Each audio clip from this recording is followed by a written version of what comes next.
Hey guys, in this video I'm going to show you how to use OpenAI Codex in VS Code. If you find this video helpful, please consider to like this video and subscribe to my channel. In saying that, let's just jump straight into the video. Okay, first step is to open up VS Code, and then once you're inside, we want to go ahead and click onto extensions on the left hand side. So here it is here.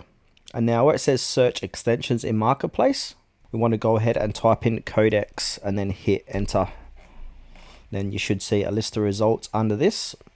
And then the one we want to go ahead and install is this one here. So this is Codex, OpenAI's coding agent. So one agent for everyone, everywhere you code, including in ChatGPT Plus, Pro, Business, EDU, and Enterprise plan. So go ahead and click onto that. You're going to come to their page and then click onto install. And then a little pop-up will appear. Do you trust this publisher? Go ahead and click on trust publisher and install. And that's going to go ahead and install Codex OpenAI onto VS Code.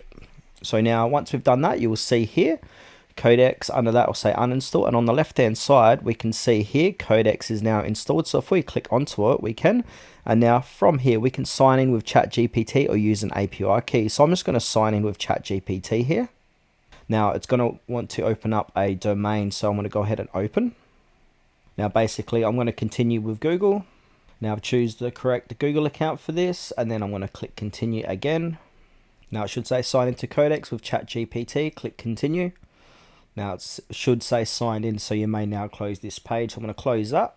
Now if I come back here, I'm going to go ahead and click on next down here, and next again.